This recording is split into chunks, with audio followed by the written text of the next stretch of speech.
Fuck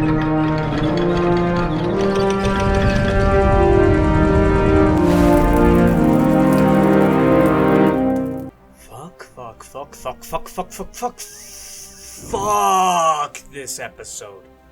I've been set off the edge with this putrid shit. I won't deny, despite my issues with the previous episode, I found it adequate. I'd give it a drunk 5 out of 10. This shit though, I'm legit pissed, and I'll get into why at the end of this video, because that's when my rage became so much to contain.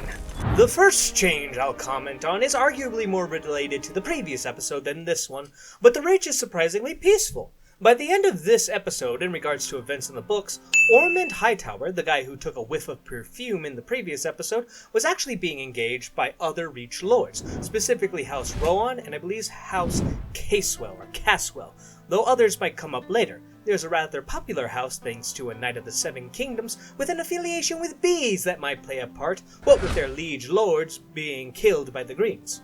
I do want to comment a bit more as there have been other changes in this regard, but I feel like that might be dipping a bit too much into spoilers, as a future episode might expand on this.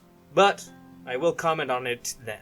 Getting back to the shit we see in the show, the first discrepancy is Rhaena flying back to the Vale. First off, there is no mention at all of the dragon seeds, specifically Nettle, having issues with controlling their dragons. It's a show invention, though one I personally like. I don't think taming and bonding with a dragon should be as simple as teaching a dog to sit. Though because of her lack of control in the previous episode, she is in part responsible for Jace's death, and likely because of that, seeks to stay at the Vale to avoid responsibility for her actions. Women. Am I right? Nettles herself was very disturbed by what she saw at the Battle of the Gold. This is in stark contrast to Ulf and Hugh, who were actually celebrating the victory they had. We obviously see no celebration at all in the show, which I think was the correct choice. Daemon, as mentioned previously, was not in the Riverlands and actually flew south when Aemon and Criston had marched on Harrenhal and took part in the taking over of King's Landing. No mention of stopping in Dragonstone, but this is a change that's so minor and it honestly makes sense to hop over to Dragonstone before heading to King's Landing. We also get to see Alan, Adam, and Baela looking for Corlys. Corlys never went missing in the battle. Like I said previously, it's debatable if he even took part of it, what with him being over 70 years old. So for that, no search party was ever sent for him. Next, we see Aegon, and yeah, I know I said don't expect to see a lot of Aegon in these videos, but I still want to comment that them being saved by some of the Triarchy seems like some crazy ass pulling to happen. We see earlier in the episode that Ulf, Hugh, and Adam arrived to pretty much finish off the Triarchy fleet, so it seems unlikely that any of these ships would have survived, and even if they did, is it really a good idea to attack the shores of King's Landing at that point? Speaking of those pirates though, Corlys is eventually found, and I want to highlight this scene as we get a wonderful line from the books. If this is victory, I pray I never win another. Really nice. I like it when they make sure to actually, adapt the fucking book. He then declares that Alan can have the name Velaryon, and it should be noted that only a king or queen can legitimize a bastard, but maybe we'll see him request Rhaenyra to do it later in the season. Now, so far I have been mildly perturbed at these changes, but one that gets under my skin is how they had Jasper Wilde attempt to rape Alicent. There are no documents at all at such an attempt, and it feels entirely pointless. I can't say it's out of character because Jasper honestly has no character in said show. Maybe he could have if we didn't spend 4 fucking hours with Alicent, Daemon, and Rhaenyra in the previous season, which only had 8 hours of runtime, but oh well, you can't force shit back into an asshole. Because of this, Jasper was never arrested and taken to the dungeons. Jumping ahead in the episode, Rhaenyra and Daemon are making plans to take King's Landing. Only thing of mention is Rhaenyra does make a comment of how Sir Laurent may choose how he dies.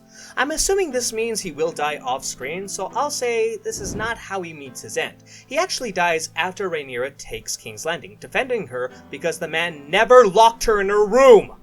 We later see Aemon taking Harrenhal. He had the entire army of Criston supporting him, so I don't know why he felt it wise to dismount from Vhagar and begin to personally slay the garrison, much like how Daemon did in Season 2. Quite dumb that these dragon riders keep getting off their dragon when it's time to throw hands. We also see that he is wielding Blackfire. There's no mention at all of Aemon wielding the famous sword, and if he is wielding it, I'm very curious about a scene that will take place most likely in the 4th season. While we're here, Simon Strong.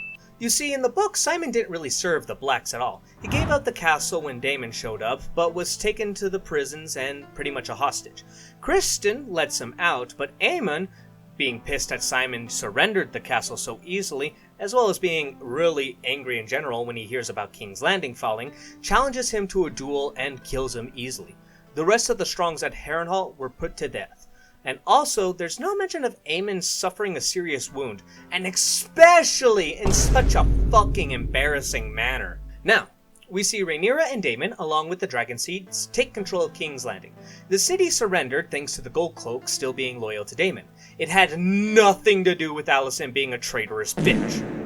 Also, really dumb for Daemon and Rhaenyra to walk through the Red Keep with no one else to protect them. Imagine how fucked they would have been if the Lord Commander hadn't talked and just attacked them in the throne room. And while I have made it clear that this Alicent is not Alicent, I want to also mention that in the books, Alicent did everything she could to prepare to defend the city. It didn't amount to anything at all, but it would have been nice to see it. Too bad we have this cunt instead. Also, there is a character death that has been avoided. You can probably guess who it is if you go back to previous comments I made about characters, but the show version of said character has now officially outlived his book counterpart, much like Beric in the original series. And while taking the city was easy, it was not without bloodshed. The small folk did a bit of riding, and there was some holdouts from loyal Hightower men-at-arms and knights. One particular group located at the river gates held out for 8 hours, despite being attacked from both sides, but fell all the same. Tyland, Jasper, Alicent, and Otto were all captured, and before I explode about something, I will also mention 2 things that might come up in the very next episode, but they're not ground-shaking reveals.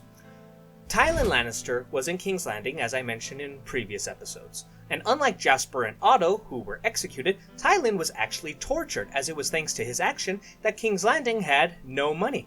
Half was spent on the war effort, the other was sent to Casterly Rock and the Iron Bank of Braavos for safekeeping, and Rhaenyra was keen on figuring that out. Before even that though, Alicent made the offer of peace by calling a great council and having the lords vote for who should rule, which Rhaenyra outright refused. Alrighty, now for the final scene. Let me just turn my gain all the way down. Alright, and maybe let me step away from my microphone a bit. What the fuck was Otto Hightower doing in the Black Cells?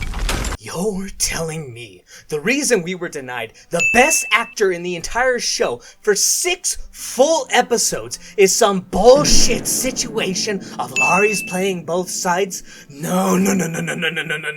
I don't think that's true. I think the real motivation is that with Otto Hightower present, it would have been almost impossible for their fan fiction fuck up for Alicent to turn the city over to Rhaenyra, so they had to get rid of him, only to bring him back and kill him off just like that. This episode, until this moment, was at best slow, mediocre, almost filler. But this revelation has ruined it for me. But I will save that for when the review comes out. If you want to say that, make sure to subscribe, and until then, I'll see you all later. Have a good night.